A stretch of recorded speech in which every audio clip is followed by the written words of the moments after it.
Vaishnava Thakura Yara Sagaru Yadase Guru Oh hey Vaishnava Thakura Doyara Sagara Edase Karuna Kori.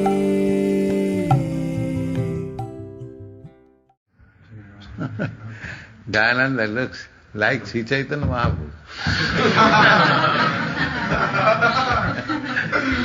Yes, he was tall and stout and strong, Chaitanya Mahaprabhu.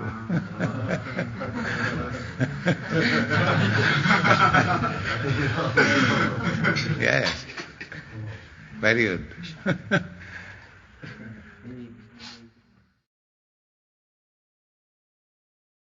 Prabhupada always had this really, close feeling with Jayananda, and Jayananda was he was the nuts and bolts man there in San Francisco. You may know that when he first became a devotee, he drove a taxi. Although he was an educated, a man, he had his degree in engineering or something like that from the University of Ohio, but he somehow ended up in San Francisco, and he became a devotee, and he felt the responsibility of going out and driving a taxi and to provide money for the temple. And he was one of the few devotees in the beginning who actually held down a 9-to-5 job. So Jayananda always would take that personal feeling of if there's something wrong or something broken in the temple, specifically the cars. You could always find them underneath the cars, fixing the cars. And Srila Prabhupada knew this. He knew that Jayananda was behind the scenes, making it all work. And later on, he would make comments like Jayananda would walk in the room once when Prabhupada was lecturing, and he said, "Oh, the Goswami has arrived." And another occasion, he said, "Jayananda looks just like Lord Chaitanya, big shoulders, big, man." And Jayananda almost blushed his way out of existence when Prabhupada would compliment him like that, because he was naturally so humble.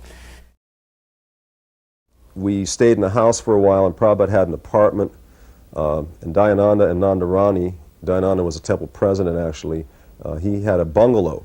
And for a while we were having kirtans in this bungalow, which was in a set, they were like bungalow motel, little hotel rooms sort of, but they were in a bungalow arrangement, and that's where Dayananda was living. And the place wasn't too much bigger than this room we're in right now. Just maybe only a few feet wider and about the same length, I believe. It wasn't really very big. And it would be like 30 or 40, more than 30, about 40 or even 45 of us packed into this little room with Prabhupada, including a couple of guests that we brought along or whatever. But mostly those evening Bhagavad Gita classes were just him sitting in a chair at one end of the room and the rest of us all packed in. I remember one time we'd just gotten new dhoti cloth, and it was just, it was like Dacron cotton, orange, or polyester. It was polyester cloth that we gotten from a store in LA by a big sheath, and we just cut dhotis out of it. And someone had sewed up some kurtas, so it was for the first time we had standard clothes to go out in the street. Otherwise it was the typical Hare Krishna ragamuffins on the street. Then we had all the same color dhotis, right? So we came to Kirtan that night, and Prabhupada was looking around, and then everybody was there, but Jayananda wasn't there. And Prabhupada looked up and he said, "Where is Jayananda?"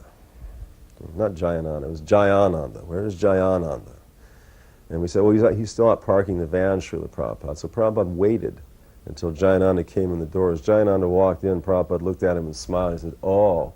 He said, "Jayananda looks just like Lord Chaitanya." And Jayananda blushed purple. He just blushed and blushed because he was really homespun, shy, humble, right? And when Prabhupada singled him out and glorified him like that, when Prabhupada was smiling as he said it too, Jayananda just blushed.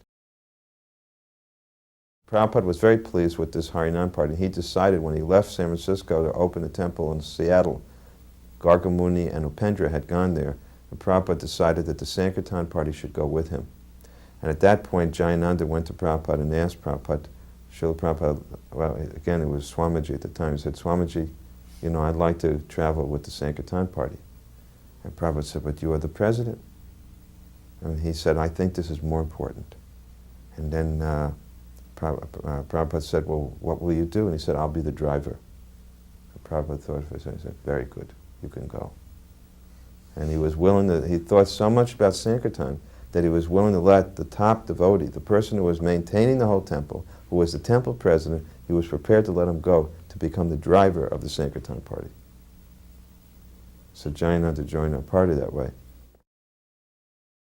Usually my 10 or 15 magazine sales were tops on the party, not because I was any good at selling, but just because I'd talk people into buying a magazine somehow, because it was all Vendotis and Kurtas with cards. It wasn't, we knew no mantras and no sales techniques. It was all done very straightforwardly. The only person who could do more magazines was Tamal. Jayananda would go out and spend the whole day, do 3 or 4 magazines, because he was just so sincere, but he couldn't persuade people to buy something, you know. Whereas Tamal could put his arm around people and wheedle them and talk to them, and the next thing you know, they'd be buying a magazine. It was easy for him. This is how book distribution worked in those days. We'd all be lined up in one long line, and we'd have these like amazing kirtans, just, you know, going, 6 hours, just go. Kirtan, go for half hour, stop, start a new melody, go, stop. You know, it's usually like one devotee was leading the whole. That was the amazing thing about those days. That it was like one devotee would lead the kirtan all day, and then the next day the same devotee. And that was a devotee named Madhudvisha, who Prabhupada said was the emperor of kirtan. So what we would do is we'd all be in a line and we'd all be chanting. And then 1 or 2 devotees would just be on the either side of the Sankirtan party, and they would distribute magazines. And this will sound funny to you, but in those days, distributing magazines was considered like, do I have to do it? Can someone else do it? I don't really want to do it. I'm kind of introverted, and I'd rather just chant. So the whole thing was, it's like, how could we say? It's like, let's say, you know, this is the ultimate kirtan mela, and every kirtaneer in the Hall of Fame of Kirtan is there, and we say, can you go outside and pass out invitations to the kirtan mela? It was something like that. No, I want to be in the kirtan. That was just the mood then. Kirtan was everything. And in those days, I mean, seriously, okay, this is how you understand. In those days, you'd go out for 6 hours and you'd distribute like 8 magazines. You know, so that's like 1 magazine every 50 minutes. That's why nobody wanted to do it. Because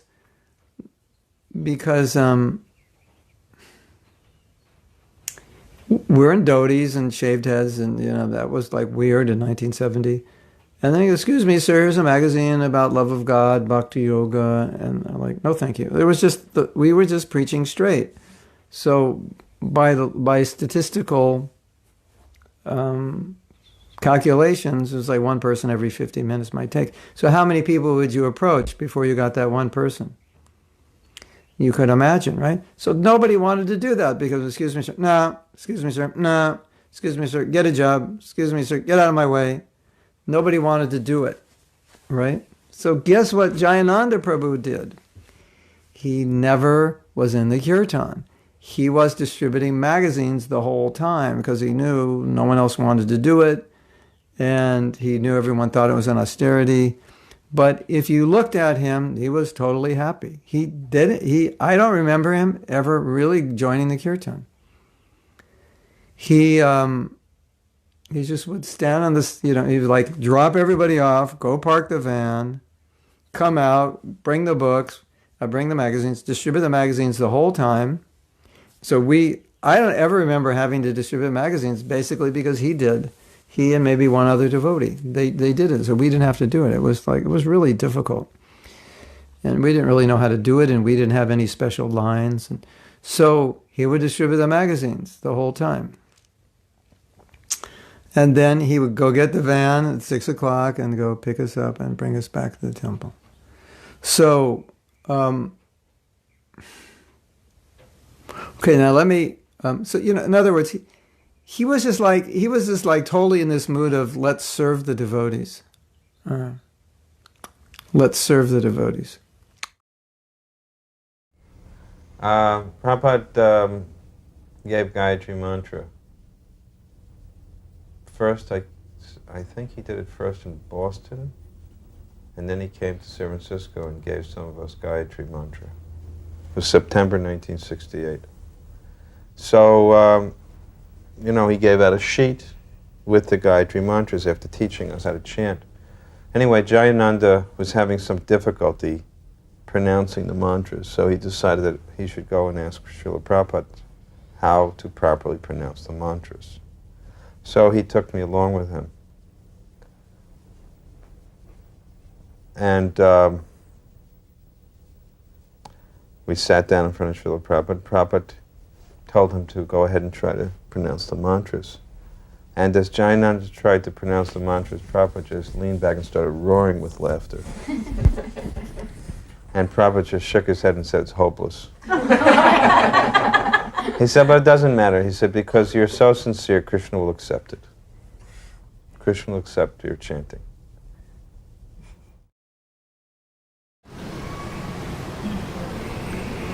There was no devotee like Jayananda. He surprised everyone. We used to hear in our different temples that in San Francisco there's this pure devotee named Jayananda. So everybody had this vision of some fellow with perfectly shaved head that was glowing, nice straight sika, his hand in his bead bag, his eyes staring into the sky. He wasn't even walking on the ground, just floating. Everybody had this idea of Jayananda Thakura. I remember Jai Rishi told me he was going to San Francisco Rath Yatra. He was in LA temple. And he kept hearing about this pure devotee in San Francisco named Jayananda. And that was the vision he had, him just, perfectly ironed, saffron dress, just floating on the ground, not even touching the ground. So they went to LA temple, all the devotees drove up to San Francisco for Rath Yatra. So he was walking around the temple chanting his rounds. And there was an old car parked there, because those days we didn't have any money, so we bought old cars, fixed them up somehow or other, and ran them as long as they would go until we had to tow them away. So all of a sudden, to work underneath the car, there's a little piece of wood like this with some roller skates underneath it. So you can roll underneath the car, work, and then roll out, grab some tool, roll back under. So this big, tall, lanky fellow, who was a little bit older than most of the devotees, suddenly rolled out from underneath this greasy car, completely covered from head to toe with black grease. And he looked at Jai Rishi and said, "Haribol Prabhu, can you give me that wrench over there?" And so Jai Rishi grabbed the wrench and handed it to this fellow underneath the car, covered with black grease. And he said, "By the way, Prabhu, what is your name?" He said, "Oh, my name is Jai Rishi. I'm from LA temple. Oh, glad to meet you." And he rolled underneath the car, disappeared. And Jai Rishi said, "Prabhu, what is your name?" He said, "Oh, my name is Jayananda." So that shattered all of Jai Rishi's ideas of what a pure devotee was. Jayananda's talent was fixing cars. The temple had old cars that were always breaking down. So rather than pay money, waste Krishna's money to go to the repair shop, Jayananda personally repaired them. This was pure devotee, dovetailing whatever talent he had in Krishna's service. And he had no big false ego that I'm a pure devotee, you have to serve me. He never wanted any service from anyone.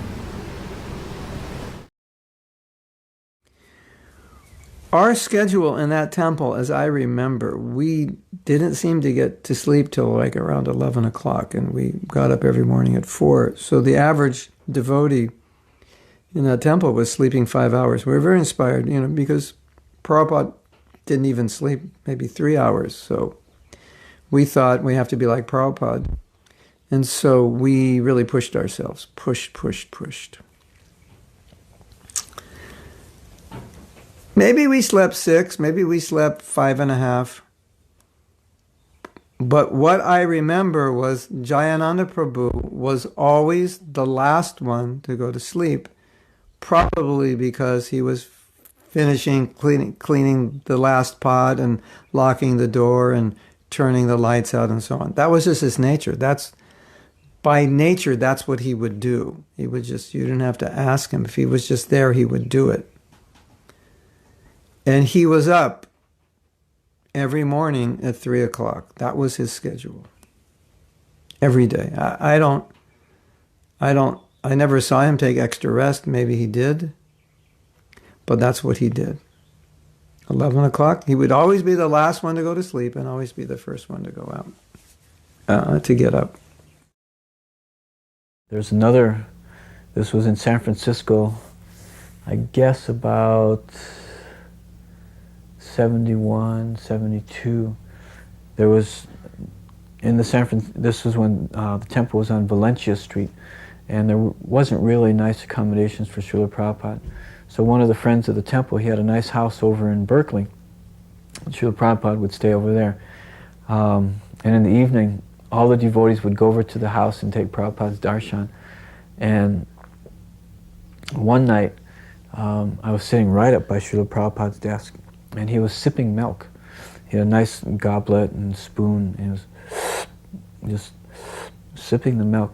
And he was explaining that milk should be taken sipping hot.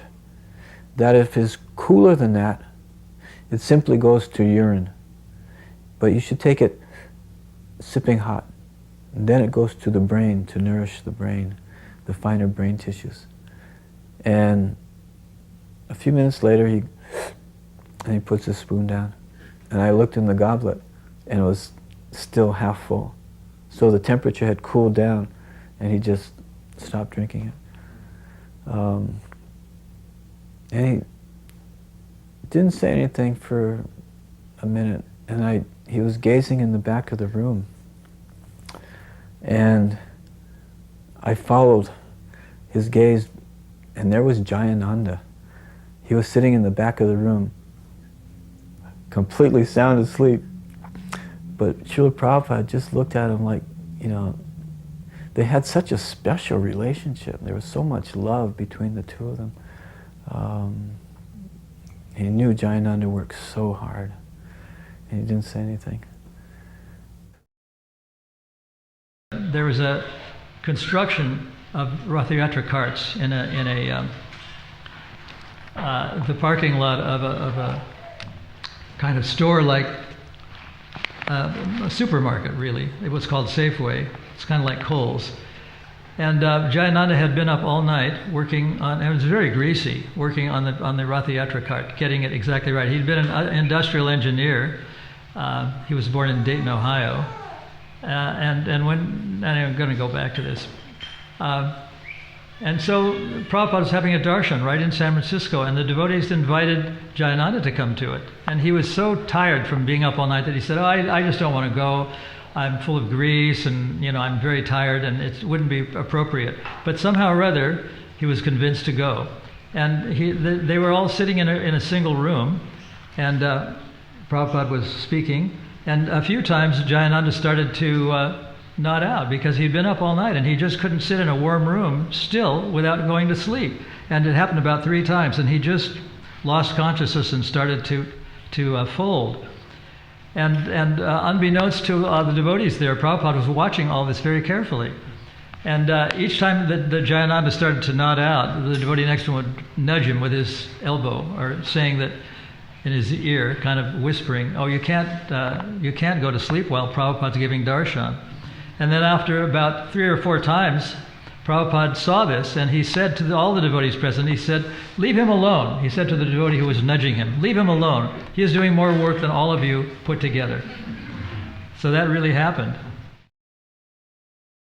I wanted to bring Jayananda to, all the devotees of San Francisco wanted to have a darshan of Srila Prabhupada, but most of them had never seen him, and they'd worked so hard. So I gathered most of the local devotees and brought them to Srila Prabhupada's room. And I wanted to bring Jayananda. Jayananda kept saying, I'm too busy, I don't have time, I have to work. And I grabbed him, I said, you're coming, you're going to go see your spiritual master, and I threw him in the car and drove him over. And Prabhupada was staying in an apartment, Keshava Bharati's apartment, and we all went in together and paid our obeisances. And Jayananda sat down against the far back wall, and he went to sleep. Instantly, within moments, he was asleep. And he didn't say a word to Srila Prabhupada. Prabhupada didn't say a word to him. We had our darshan for 30 minutes, 45 minutes. We got up to leave, and I said, Jayananda, it's time to go. Okay, paid his obeisances, and he walked out. And I believe that was the last time Srila Prabhupada ever, or Jayananda ever, no, I guess he saw him again in 75, but it was obvious that the relationship between Srila Prabhupada and Jayananda extended far, far beyond the range of the voice or this body, that it wasn't at all dependent upon that, those conditions. While we were in Berkeley, and Srila Prabhupada was there, Jayananda Prabhu one day asked me if I would like to go with him to see Srila Prabhupada. And I said, of course. So we walked over. It was, several blocks. And on the way, we saw some very big, beautiful roses, gorgeous roses. It was summertime. So Jayananda said, let's see if we can get those roses. So we went up to the door, and he knocked on the door, and he asked the lady, he said, I'm going to see my guru, can we take 2 roses? And she said, yes, of course. So we took these big, beautiful roses, and we went to see Srila Prabhupada, paid our obeisances, and gave him the rose. And it was a nice discussion. It was basically, the discussion was between Prabhupada and Jayananda. And then at one point, Prabhupada asked him, he said, we have many construction projects in India. We could use some help there. Would you like to go and help with the construction? And Jayananda Prabhu said, no, Srila Prabhupada, I'd prefer to stay here. I think, I'd prefer to stay here. And Prabhupada said, oh, okay, that's fine. And I remember thinking that, I would have said yes, because I could see that Prabhupada wanted it, but Jayananda didn't say yes, but Prabhupada respected his wish. And so I could understand that, Prabhupada had a lot of confidence in Jayananda's decisions about those types of things. That is what, for me, was one of the most outstanding qualities, that as he took on more and more responsibilities and so-called became famous for them. He was famous. He did many things. As he became famous for them, he never showed it. And he never tried to get position. This is also really important, because Prabhupada said we should never, if you come to ISKCON and your goal is to get position, he said you completely misunderstood ISKCON, you completely misunderstood spiritual life. This is not what it's about at all.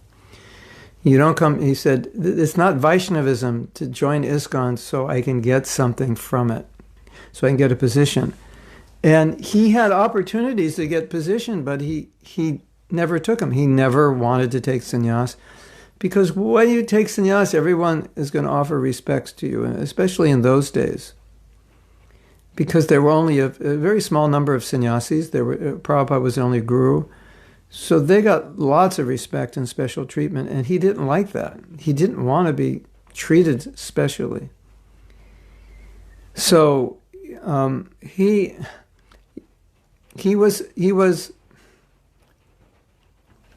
so humble that the test of humility is that you can put a person in any position and they don't change. That's the real test of humility. Like, if I'm not humble, I might be humble as a young bhakta because I have nothing to be proud of, but when I get promoted, or when I become the #1 book distributor of the year in ISKCON, or I become a temple president and my temple is doing better than any other temple, then I have reasons to become proud. And it's at that time generally that most of us become a little proud or become very proud or become arrogant. We've seen that. It happens.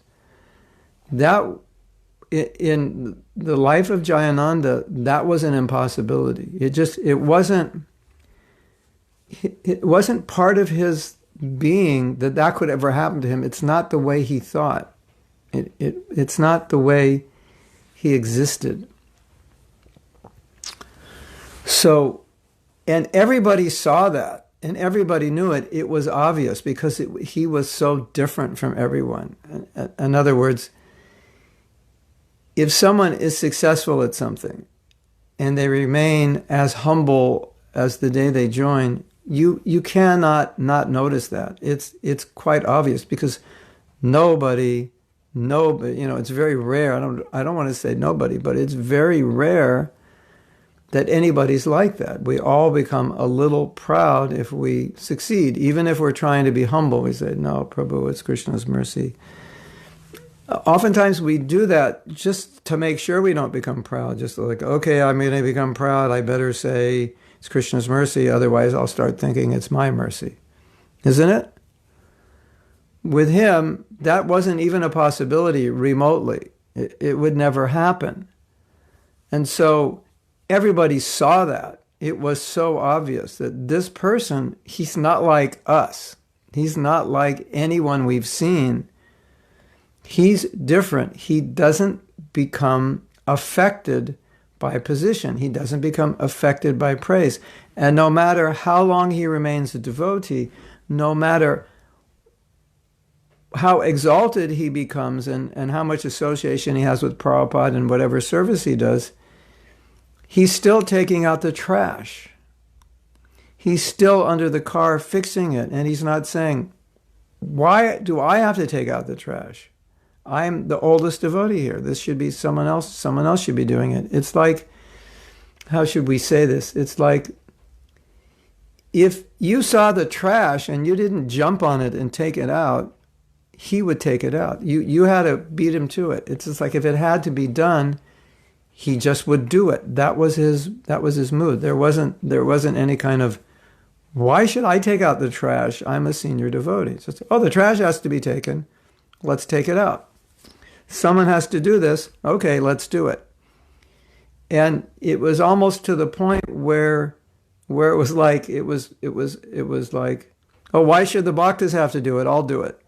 I'm an older devotee. This is what I should do. And we tend to think the opposite way. Why should I do it? I'm an older devotee. The bhaktas should do it. Isn't it? He was pretty much the opposite. No, I'll do it. You don't have to do it. You're a new devotee. You shouldn't have to take out the trash. You shouldn't have to serve this way. I'll do it. Now, my favorite story about Jayananda and Prasad was one time Jayananda was temple president in San Francisco, along with the old dear godbrother who's no longer in this world, Keshava Prabhu. And our dear, very dear godbrother, Danavir Prabhu, was president of Berkeley on the other side of the bay. There's a bay where the ocean comes in and it separates, the mainland from the other land. So on the other side of the bay was Berkeley. And Danavir was famous. We used to call him Mr. Enthusiasm. But he was also a little naive, easily to taken advantage of. So Jayananda called up Danavir and said, Danavir, on your side of the river at San Quentin, or I think maybe it was San Quentin, I can't remember, there's a famous jail. We have a program in the jail. So we want you to make lots of halava with lots and lots of butter. Because in America, we never make halava with ghee. We make it with butter. And butter halava has got a different taste than ghee halava. It's just, there's no comparison. So lots and lots of butter. And you make Simply Wonderful. Simply Wonderful, you took milk powder and you mixed it with melted butter and made it into little balls and then rolled it in the powder so they weren't sticky. You put raisins and things in it. And sometimes you put strawberries. So they make lots and lots of Simply Wonderful, lots of butter and lots of raisins and strawberries and lots of powdered sugar. And we'll come over and pick you up. So they drove over to San Francisco. They had this old panel truck that the window between the back and the cab and the backside was knocked out. It had no gas pedal, so Jayananda had a string tied around his big toe, and he pulled on the gas pedal like that, and somehow with his left foot he was managing the brake and the clutch and everything else. Somehow or other he was driving. And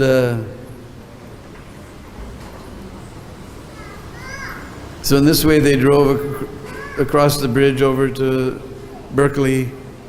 They picked up the Berkeley devotees, they loaded all the devotees, loaded all the prasad, and they started driving down the road with this gas pedal tied around his toe. And suddenly Jayananda, loud enough that everybody in the back, because the glass between the window and the back is gone, says, you know, Keshav, I bet the devotees would really be enthusiastic to distribute this prasadam to the prisoners if we had a taste of it and knew what it was like. Jayananda, that's a great idea. Hey, back there, pass out halava and simply to everybody and send a couple of plates up front. So there's Jayananda driving down the road with the way I described, you know, with this plate of halava, eating his halava and Simply Wonderfuls. And Jayananda says, hey, Keshav, that was really great prasadam that Danavir made, huh? Maybe we should try a little more. What do you think? Yeah, we should try a little more. Hey, pass out some more and send 2 more plates up front, you know. So in this way, they're driving down the highway, eating prasadam, halava, and Simply Wonderfuls. Finally, they drove up to the penitentiary, to the prison. And the prison guard comes out, opens up the back door of the van. Says, you guys don't have any food in here, do you? You know it's illegal to bring food inside the prison. No, sir. Oh, I forgot one thing. Almost to the prison, Danavir looks in the pot, and there are only some crumbs of halava. And on the trays of Simply Wonderful, there's just, you know, because they roll them in the milk powder, there's just the milk powder crumbs.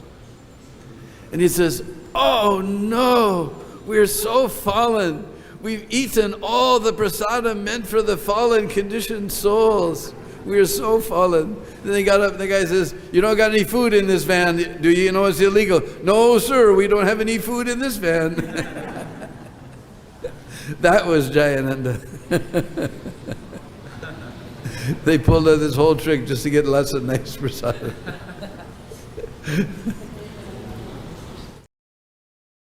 And it was like, okay, Jayananda, build the cart. And like, well, where's the manpower?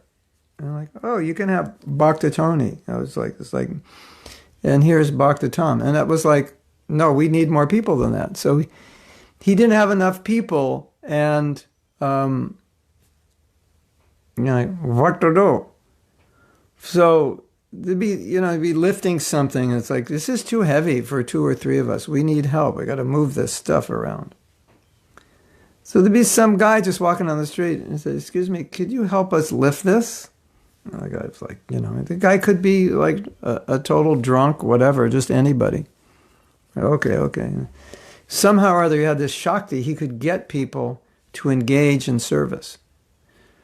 And some of these people that had just like stopped, he stopped, they would help. And he'd go, thank you. Could you help with this? We just need this done. I'm like, okay. And after they finish that, you know, well, actually, you know how to, you have any skills with building? Oh yeah, I have some. You think you could do this? And it just engaged people like that. And some of them like stayed the whole time and worked for 2 weeks on the cart. He had that. It was very difficult to say no to him. And I'll tell you why. Because people could see that he was selfless. People could see his only motive was to serve. And of course, in devotional service, people can understand, oh, here's a group of people, they're doing service. But with Jayananda especially, you could sense, anybody could sense immediately, he had no motive other than to serve. He had no personal motive. So when someone has no motive for themselves and they ask you to serve, it's really difficult to say no because they're doing it. They're giving like 100 times more than they're asking you to give. It's really difficult. You know what I mean? It's really difficult to say no.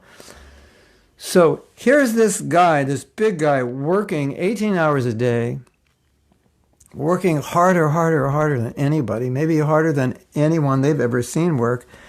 And he's asking, you think you could help me lift this? You think you could, could you stay a little longer and help with this? And, there's this big job, you only have 2 weeks, and this person's looking at this thinking, okay, I'll help you, because you're never going to get this done on your own. So that was Jayananda's power. It was hard to say no to him, because you could see that his motive was only to serve. So I went to San Francisco, and Srila Prabhupada came for the Rath Yatra. And actually, I didn't have any close association with him there, but I got second initiation by letter because Mahatma wanted to have a fire sacrifice at the San Francisco temple so that we could have a big festival.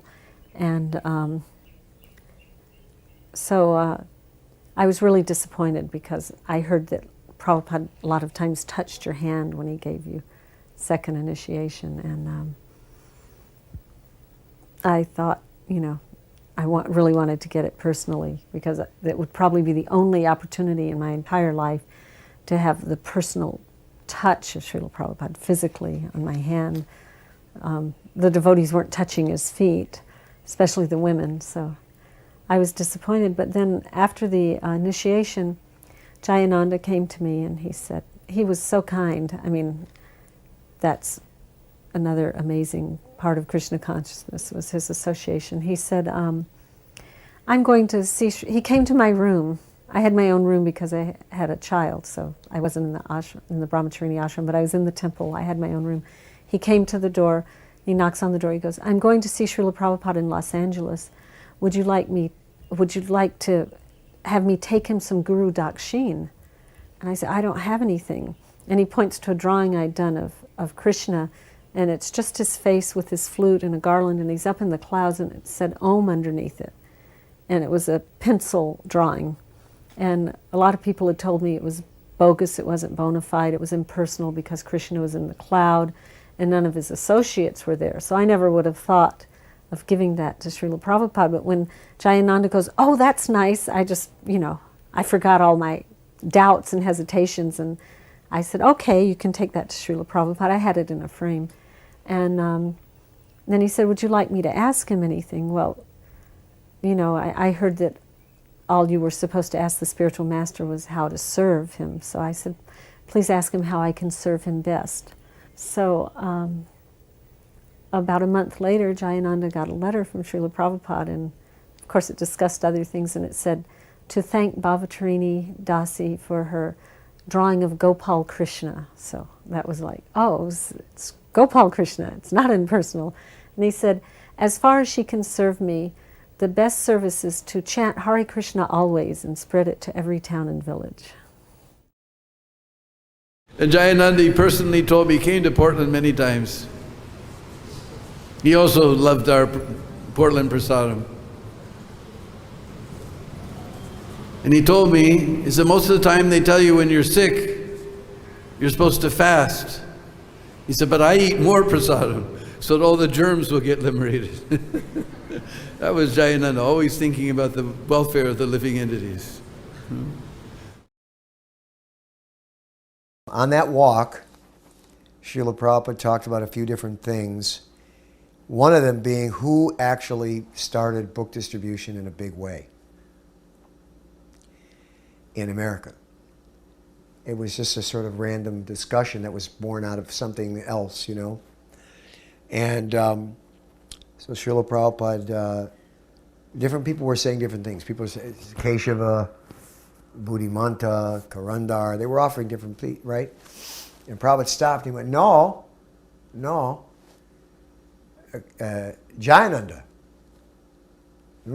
Jayananda, he began. So Jayananda happened to be on that walk, and he was in the back. And Prabhupada waited for him to come forward. Prabhupada said, Jayananda. And Jayananda immediately comes up, yes, Prabhupada? And it was classic Jayananda Prabhupada. Jayananda real tall, looking down into Prabhupada's eyes, loving, relationship. And he goes, it was you, wasn't it? You bought the first printing of Teachings of Lord Chaitanya. $5,000. And Prabhupada looked at him, yes, he did. And then Jayananda went, I don't know, Srila Prabhupada. Like, I don't know if that was the first, And Prabhupada said, no, yes, that was the first. And he was, confirming for everyone around. So, and I was just watching this like everyone else would do, and it was blissful. And he never worried about himself, never worried about how he looked. I mean, everybody had this idea, pure devotee, he's got perfectly pressed dhoti, bright cloth, silken cloth, Jayananda, he wore holes that were sewed together with threads. It's not that his cloth had holes in it, he wore holes sewed together with threads. So finally the devotees, they were getting embarrassed. And they told Jayananda, you got to get some new cloth. They said, I can't spend any money on myself like that. It's Krishna's money. But Jayananda, it's embarrassing. Look at your cloth. You can see everything, So there was some Christian organization called the Goodwill. They used to people would give them old cloth, they'd stitch it up, and then they'd sell it and make money for their different charitable projects. So they sold everything cheap. You get a pair of pants for like 50 cents, which was, that's what, about 30 rupees. Of course, in those days, it was probably only 3 rupees. So Jayananda went down to the Goodwill store, and he found a pair, get a pair, a nice shirt for a dime or something, 10 cents. So he picked out some pants, he found a shirt that fit him. But then he thought about, I have to spend Krishna's money on my body. Just couldn't do it.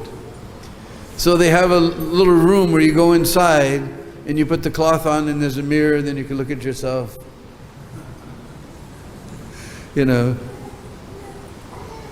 So he went in there, he took off his old cloth, he put the new cloth on, then he put his old cloth on top. Of course, it was all whole, so everybody could see what he was up to.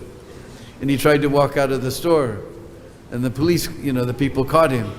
And they called the police, and they arrested him, took him down. He was arrested, put in jail, then he got out. Then he had to go to court. So he came to court, the policeman was there, the judge was there, everyone was there. So the judge says, well, what do you plead? He said, well, Your Honor, I plead guilty, but I'd like to say something. Can I say something? The judge said, all right. You see, I belong to an organization where everything we do is for God, And so all the money we collect is also used for God's service. And everybody was telling me to get some new cloth, but I didn't want to spend any of God's money on myself. And I went down there, and I got this cloth, and I just thought, Your Honor, I can't spend this money on me. I just can't do it, Your Honor. He began to cry. I just couldn't do it. I just couldn't spend God's money on myself. I just couldn't do it. He was crying. And then the judge was crying. And the policeman was crying. The policeman said, look, I'll pay for it. Case dismissed. That was Jayananda. He never wanted anything for himself. Well, that afternoon we all gathered together and for the first time raised up the top on Lord Balaram's chariot. And it was enormous. It was the biggest chariot I'd ever seen. It was so large. It would kind of take your breath away. But then again, you would think I was going to go down Fifth Avenue, the biggest street in the world and the busiest place and the centre of the world's trade and commerce, in effect. So it needed to be a big car. And because it was for Srila Prabhupada, we wanted it to be very big. So anyway, we raised it up, and all stood back to look at it. And Jayananda, he came up and he said, "Well, Bhaskara, what do you think? It's pretty good, eh?" And I paused for a moment, and then I turned to him and I said, "Well, you know, Jayananda, you've got a 90% chance that this is going to fall down on top of somebody's head." And Jayananda was taken aback. He couldn't respond, you know, here he was. So the five of us got on top of the cart and organised ourselves, and then we raised it up once more. Only this time, of course, it had the huge colourful canopy and the kalash on top, and Vyasa Maharaj's carriage. So up it went. And for a few moments it looked really, really good, even though we're inside looking up. But then all of a sudden a gust of wind came, and the entire canopy collapsed, fell down around us, on top of us, and spread out over this rail yard. And as you can imagine, we were in shock. We were shocked. We were dumbfounded. We didn't know what to say or do. And Jayananda was feeling a little depressed at that moment. And he looked at his crew, builders and devotees. He looked at us and he said, "Well, I'm afraid, boys, this looks like we're only going to have 2 carts this year." And he looked at us all. He just looked around at us, each of us. And I think it was Mayeshvara. He said, "No, Jayananda, we're going to have 3 carts this year." And at that point, we all agreed. All the brahmacharis and whomever were there. We said, "That's it. We're going to fix this thing, Jayananda." So for the rest of that night, we pulled it all apart and we started rebuilding it. And bear in mind, I think the parade was, if not the next day, but it was the day after that. But it was just a few hours away. And Jayananda, he was very happy at the point that we said we're going to fix it. And he really smiled and beamed. And he stood up and he walked over and he sat down on this huge sofa. And at that point, I thought, yes, Krishna has forced Jayananda to surrender and to sit in an elevated seat. And then he pulled out his little spiral notebook, this 2-inch by 3-inch notebook, and he began to calculate how it was that we were going to rebuild the canopy in the 12 hours we had left, which was all to be done at night too. I remember when I talked to Jayananda out in Los Angeles, he was asking me for advice on the construction of the chariots. This guy's got a degree. I have no degree. I'm an idiot. But he asked me, and I told him, I don't know. I don't know about that either. And these are really, really big axles. They ought to handle any weight. And that's about all I told Jayananda. He's got all these diagrams and mathematics and stuff down there. And he said, "Thank you very much, Prabhu. I really am. I'm going to stick with this. Thank you very much. You really helped a lot." And I walked out thinking, hey, I'm glad I was able to help him. And after a little while, I go, what did I do? I didn't do nothing. And that's the way the devotees would make you feel. The advanced devotees would make you feel special in your service. You go back out and you want to do more service, you know.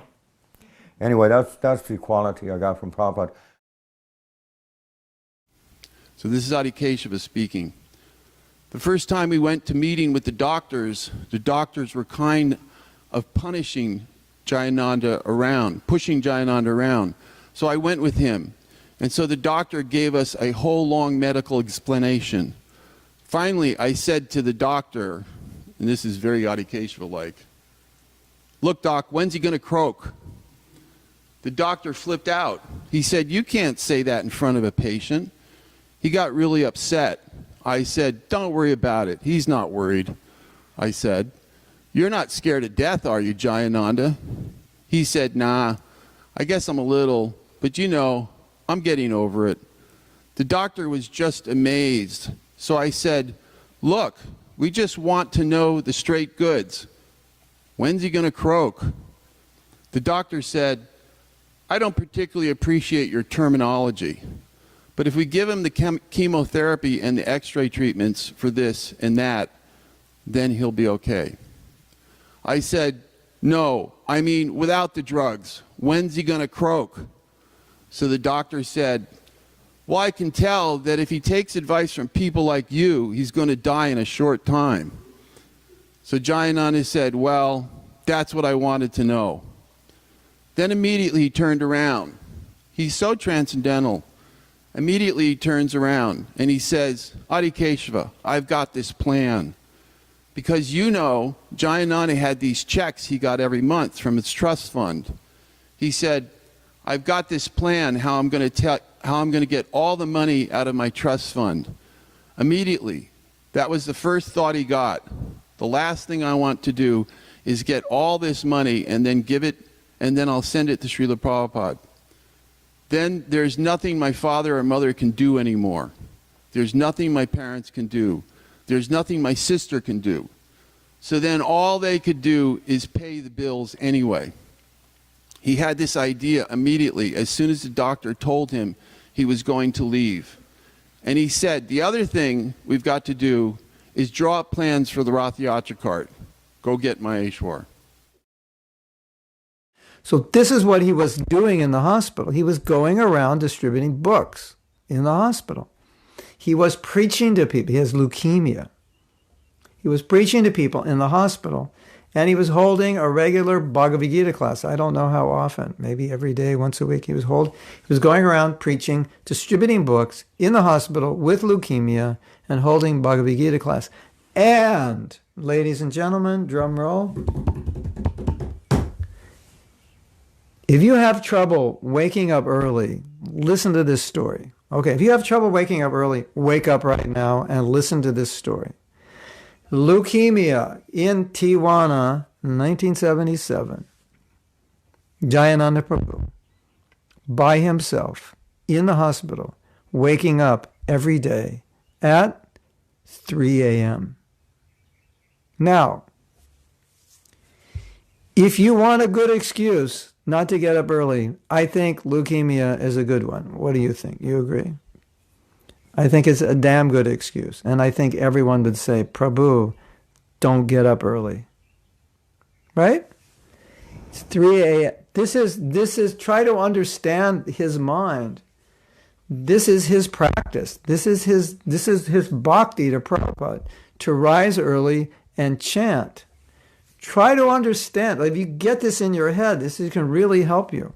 It's like it's implanted in his heart that this is my sadhana, this is my seva to my guru. So even though I'm in the hospital with leukemia, I still get up at 3 o'clock. But this story becomes more amazing. You will faint. So make sure there's somebody next to you when I tell you this story, because you're going to need help.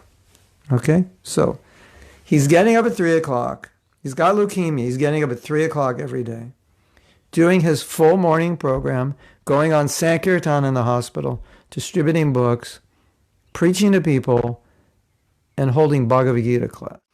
Here's the amazing part of the story. So then what happened was the hospital said, you know, we can't allow you to have these classes. We can't allow you to go around and distribute books. And we can't allow you to go around preaching to people. This is, you know, it's not allowed here. And you know what he said? He said, if I can't do these things, I'm leaving. And he packed up and he left the hospital. That was going to cure him of leukemia. Hare Krishna. Meditate on that one. I would rather die than not be able to preach. He came to San Diego, and I'm not sure why he came to San Diego, other than that was the closest temple. He came to stay there, and I'm not sure what he was doing, if he was still following the protocol, but he had left the hospital. It wasn't clear to me. And he was staying in an attic. I mean, if you could go to this house and see where he was staying, you had to climb up a ladder. You had to climb up a ladder to stay in a little attic. Did he complain? He's got leukemia. He's staying in an attic, which is not really even a place to live. Climbing up one of those little ladders that come down from the attic. That's where he was living, right? So I wanted to tell you this other story that made this huge impression on me. I was giving class, and he came to the class. He didn't really want to give classes because he kind of felt like he was always engaged in service and he didn't really study. And he was really, he was really getting into it in his last days. He said, this is the first time I've really studied Prabhupada's books. He was really happy. But he was happy. He was happy.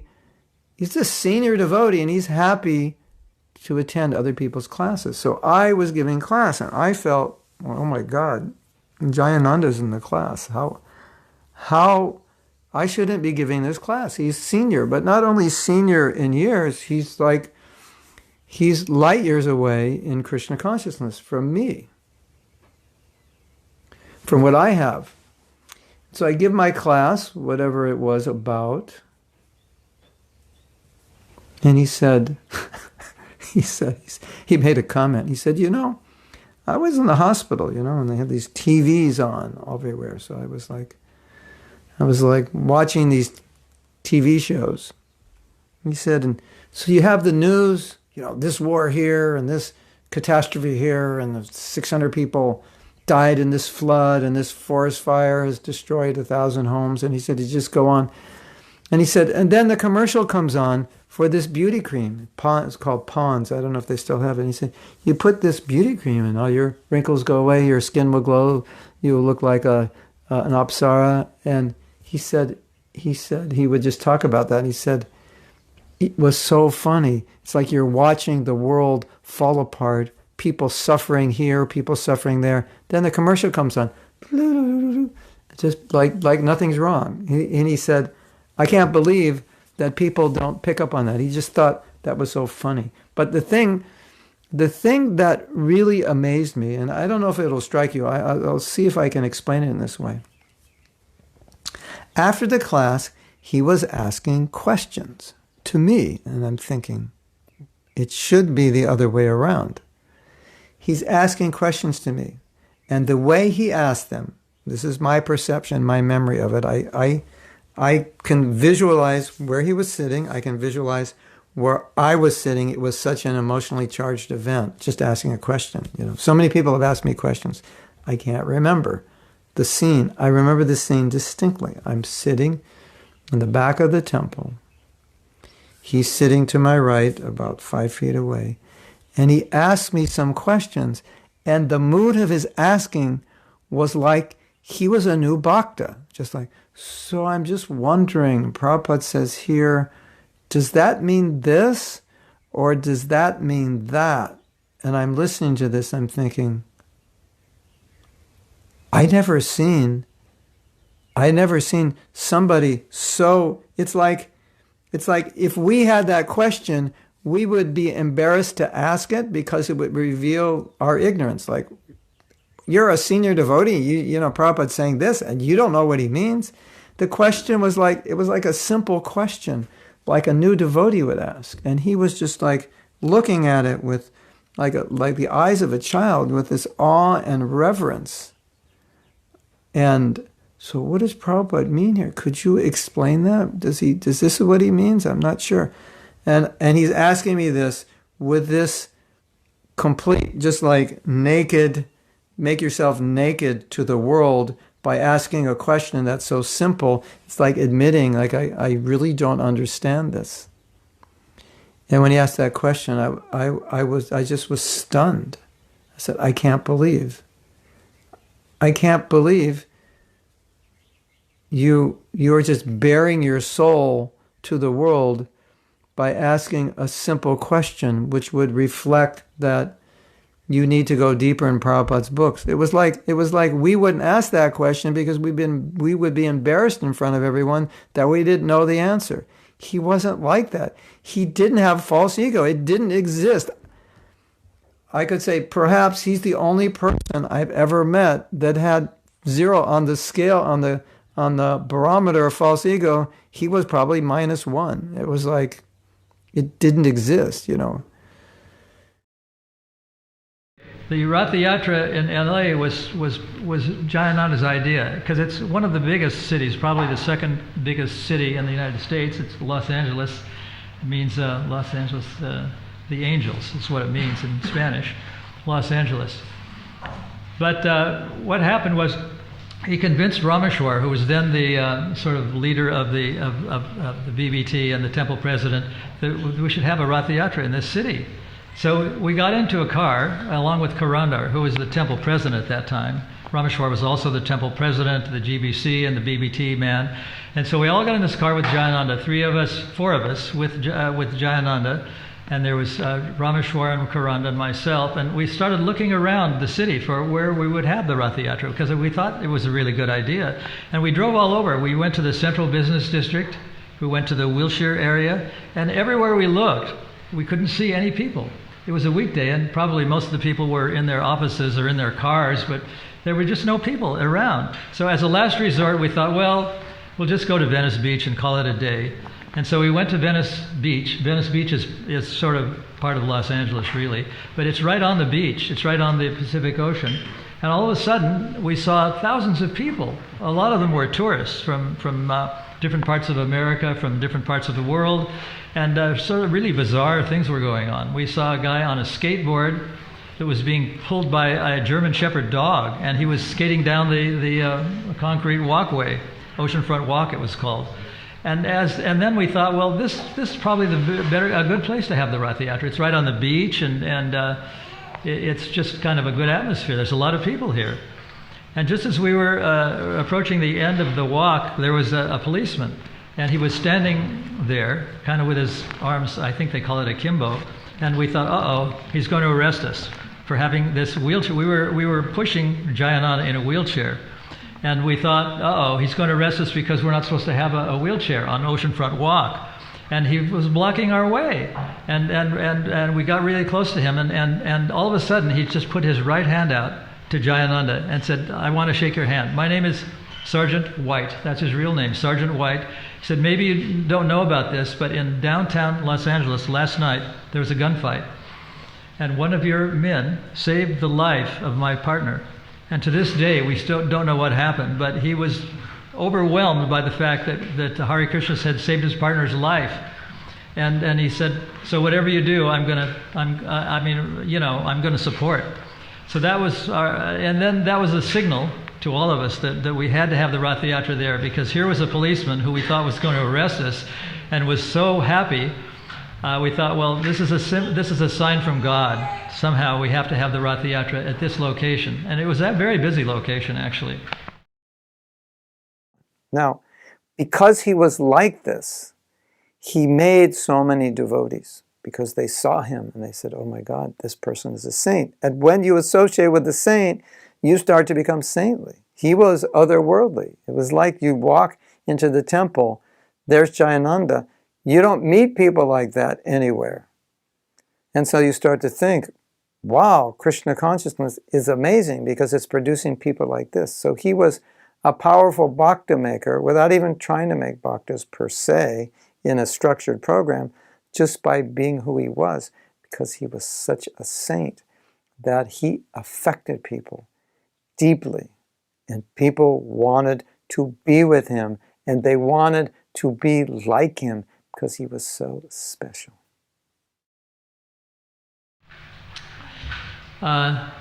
So then it was difficult to get an okay for this by the temple, even though we thought that this is the place where it should be.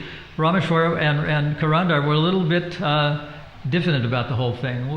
Having a Rath Yatra is a pretty major event. How would it be done? And so they just said, well, we'll have to think about it. We're not saying yes or no at this point. We just have to think about it. And while they were thinking about it, Jayananda moved into the temple complex. He was across the road, across Venice Beach Road, Venice Boulevard, and somehow or other he'd been brought back to the temple community, and they got him a hospital bed so he could sit up and control the bed from his apartment. And no one else was allowed into that apartment. I mean, when he was there, some people were allowed to go in and visit him, but it was his place. And then one day, sort of by magic, a big pile of lumber appeared in the parking lot of Watsika Avenue, which is where the temple is, and Watsika Avenue. And it was lumber that cost about $5,000 that Jayananda had purchased and had brought to this location. And there was a big stack of lumber, like the lumber on this that was out here in this parking lot, big stack of wood. They were big, long pieces of wood. And when Rameshwar learned that even though he hadn't approved that this should take place, he was kind of overwhelmed by the determination of Jayananda that this Ratha cart would have to be built in Los Angeles, and he consented to it, and then it became a fait accompli that had to be done at that place. So what happened later is that in May, just before the disappearance of Jayananda, he was very stricken. He had a terminal disease, actually. He had leukemia, which is a form of terminal cancer, and he was degenerating. And there was one devotee named Viharini who used to cook for him. And one day she made a big tub. We call them tubs. Those days they were about that deep, about 10 centimeters deep, and about half a meter wide. And so she made him a tub full of cauliflower pakoras. And to our amazement, even though he was in a stricken condition, he ate the entire thing, 50 cauliflower pakoras. And then as Jayananda was deteriorating, we thought, well, it's his birthday, so we should get him to at least come out. And Viharini had made these cakes. Each cake was fashioned to look like a Rath Yatra cart. They had the same colors they had icing sugar of different colors, and the wheels were donuts. But when we talked to Jayananda about going out there, we didn't tell him it was for his birthday or it was the birthday party. We just said, come out and have a look at these carts. They're really magnificent. Have a look at them. And he said, no, I don't want to go. I don't feel like going. And so then we had to think of a way to get him out there, think of a sort of ruse. And the guy who was building the carts thought of it. And he said that I think I'll get him out here by telling him that I run into an engineering problem. Because they were both engineers. Jayananda was an industrial engineer and Lalitanatha was a construction engineer. He said, but we've run into he came into Jayananda's room and he said, well, you have to see what's going on, because it's a construction problem and we don't know how to solve this problem unless you come and see what's going on there. So very reluctantly, Jayananda got out of his hospital bed and into his wheelchair, and we pushed him out to the cart, which was about 200 meters away, the parking lot. And when he got outside of the complex in which he lived, he heard people chanting Hare Krishna, and then he realized that it was a birthday party. But it was too late because we were on the way. And so I have pictures of this too. When we got there to the parking lot with these 3/4 built Rath Yatra carts, he insisted on speaking. And we thought, well, don't speak because this is your party. But he insisted on standing up out of his wheelchair and speaking. And his voice was so warbly and so weak that he could barely talk. He just went on and on about how great the Rath Yatra is and how it's wonderful it's taking place in this city, and on and on. And he talked for about 10 minutes. And people were ready to catch him in case he were to collapse. And then it was time to eat the cake. And he was given a knife to make the first cut and have the first piece of cake. And he did that. But instead of eating the cake, he gave it to the children that were there. There were many children. There were about 50 devotees in the parking lot and about 20 children or 25 children. So he gave it to them to eat. And they very lovingly devoured the first pieces of cake, donuts and all. And then after the event, we pushed Jayananda back to his room. They were constantly playing tape of Prabhupada in his ear. And most of the time somebody was with him. Then on this Trayodasi day before Nrsimha Chaturdasi, one brahmachari in the deity department, he thought, let me take Lord Jagannath's garland to Jayananda. Nobody had told him, he just got inspired to do it. And he brought that garland up to Jayananda's apartment across the street from the temple. You could hear the Mangalarti conchas were blowing. He came into the room. Jayananda was listening to Prabhupada's kirtan. The conch shells were blowing across the street. He put that garland on Jayananda, and Jayananda left this world. Jayananda Thakura ki! So fast forwarding a little bit, after the first Rath Yatras, the Mr. and Mrs. Kaur came to the funeral of Jayananda. It was shortly after the Rath Yatra that he inaugurated, and they saw his body being lifted on a conveyor belt into a chamber was fire. It was kind of a cremation, you might say. It was in a graveyard, but they had a place where bodies were cremated. And we could see that the parents were very, very sort of, taken, very grief-stricken, actually. And then we all went back to Rameshwar's room at the temple, and all of a sudden their grief lifted, and they started to tell stories about what Jayananda was like when he was a teenager, and the whole thing turned into a very joyous occasion. Anyway, back to the Rath Yatra. The night of the Rath Yatra, the news was broadcast at 11 p.m., the evening news, and the presenter, I remember his name was called Ed Bradley, and it was a time when the evening news was watched by upwards to 6 million people, and somehow we waited. I was in Rameshwar's room with Karandar and a few other people of the BBT, and waiting to see if it was going to happen. The whole news was about plane crashes and politicians condemning one another, and football games, and all sorts of atrocities. And then by 11:20, we saw this Ed Bradley sitting in front of what was a picture about 3 meters square of the Jagannath Puri temple. And I don't know where he got that picture or where the news station got it, but it was a beautiful in-focus picture of the Jagannath Puri temple. And then the whole thing cut to Los Angeles, and we saw Karen Lovejoy interviewing all these people. And then out of all the people that she was interviewing, she came across Mr. and Mrs. James Corr. And this became part of the news. She said, "Well, where are you from?" And they said, "Well, we're from Grand Junction, Colorado." Grand Junction, Colorado, that's a long ways from here. That's about 17 kilometers, or what is it, 170 kilometers. It's a long ways away. And said, "Well, why did you come here all the way from Grand Junction, Colorado to Los Angeles?" And the mother told them that, "Well, our son designed these chariots, and then he died about 3 months ago, and we wanted to see what it was all about." And that became what was happening on the news. And all the people that were watching on a big screen, saw this in Rameshwar. We didn't know anything about the fact that she had encountered these people. And everyone who was watching, their eyes almost turned to rivers. And they saw Mr. and Mrs. James Corr glorifying their saintly son, Jayananda Prabhu. That was the end of the night. When Prabhupada heard, he wrote a letter. He wrote it in first person, that, "My dear Jayananda Prabhu, please accept my blessings.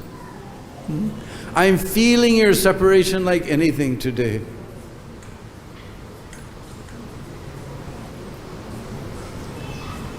But it is good that you have got rid of this old body. And anyway, there is no loss for a devotee." It says in Bhagavad Gita, and he quotes that verse, that even if one doesn't complete the course of Bhakti Yoga, then he takes birth in a rich mercantile family, goes to the heavenly planets, or he takes birth in a wealthy family.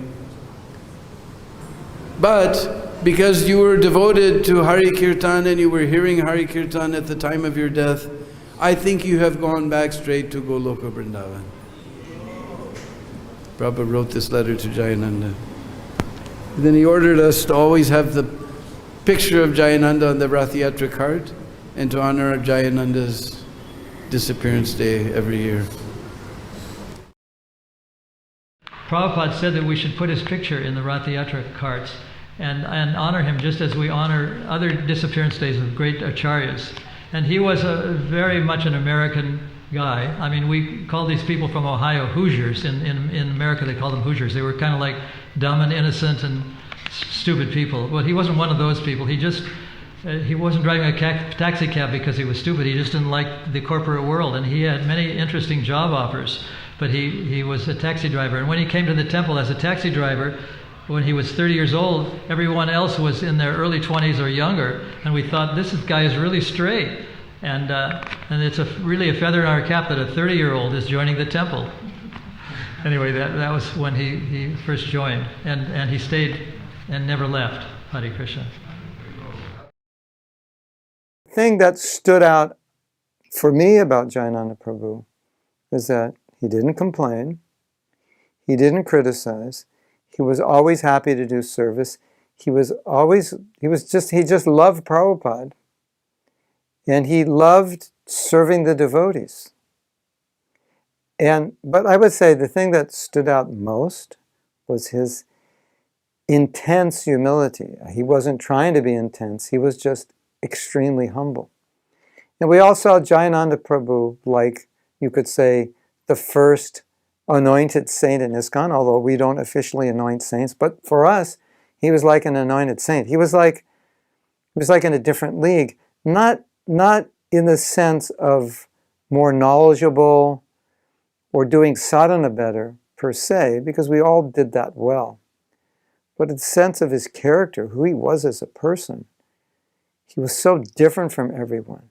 He was so gentle, kind, friendly, unpretentious. What an inspiration. If we can take that today, just a little bit of that mood, put that in our life, it will make a big difference, because we all need that. We all lack that. And by meditating on him, we can get more of that. Now, one last thing I want to say, is this is just personal, but I will reveal this is a personal connection I have with Jayananda Prabhu. Sometimes I'm in situations, and we all are, when we're mistreated. Sometimes grossly mistreated, sometimes lied about. And when I'm in situations like that, naturally, like all of us, things go through our mind about how we should react. Oh, that's not fair. Maybe I should say something. Maybe I should complain about the behavior of this person. Maybe I should directly talk to them and tell them what they've done is wrong, etc. Or sometimes we just become upset and sulk and criticize. And so when I'm put in these very, very trying situations, personally what I do, and I'm offering this to you, you can do this also. I think of Jayananda and I think, how would he respond? Of course, I know how he would respond. He would just walk away from it. He wouldn't say anything. He wouldn't retaliate at all. So in that sense, Jayananda Prabhu is my saving grace for me ever making any offense to anyone, because I know he would never do that. So I just, Prabhu, what do you think of so-and-so? You know, he did this and that, and this is wrong. And I say, yes, he's a sincere devotee, and he's trying his best, and we can learn from that. We have to try our best. If you ever see me do that, that's because I'm thinking of Jayananda Prabhu, and he's speaking through me. So read up about Jayananda Prabhu, and he will speak through you also. And he can help you tremendously, even though you never met him. Just read about him, and he'll help you become a saint, as he is. And he was and still is a saint, somewhere now serving Prabhupada. Hare Krishna, Krishna Krishna